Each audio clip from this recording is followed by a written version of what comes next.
So hello everyone, it's me again, Daniel Uy, and we will discussing the case of former CJ Renato Corona. So way back, kailan ba to?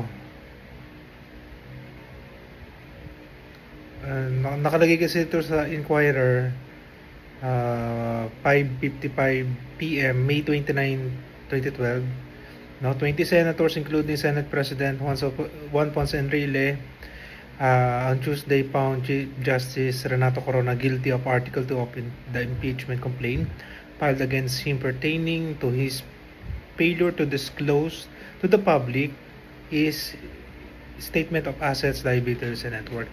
So merong batas din kasi na nagsasabi na kapag meron kang mali, pwede mo naman baguhin. Pero ang problema rito, hindi siya binigyan ng pagkakataon na baguhin at itama. Okay? Sa batas yun eh. Only 3 voted to acquit Corona, and they were Senator Joker Arroyo, Miriam Silvestre Santiago, and Ferdinand Bongbong Marcos. Alisin na natin si Senator Arroyo at Senator Marcos. Dito na lang tayo kay Miriam Silvestre Santiago. Naging judge siya, di ba? Sa RTC or MTC, sorry correct me if I'm wrong na lang kung saan, or comment down below kung saan siya naging judge. Tas naging ICC judge pa siya, if I'm not mistaken. Correct me na lang din if I'm wrong, no?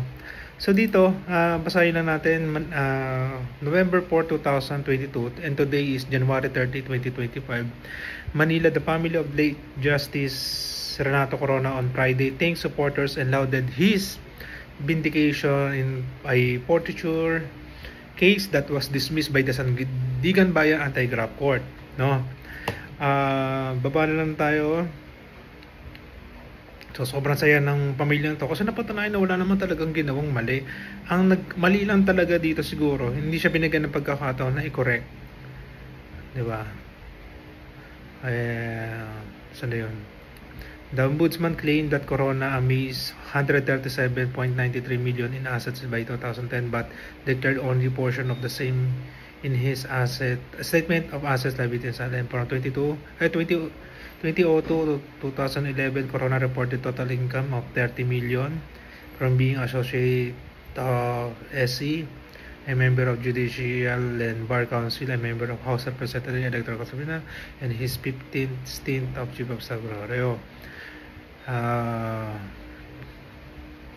Bakit nga ba siya dinismiss? Asa na yun?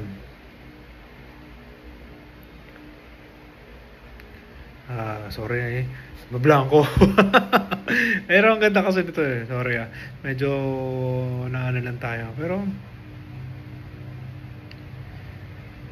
the Corona family said the prosecution computation did not consider other source of income such as expropriation by the City of Manila property, 34.7 million from the family-owned Basa Gidote Enterprise Inc.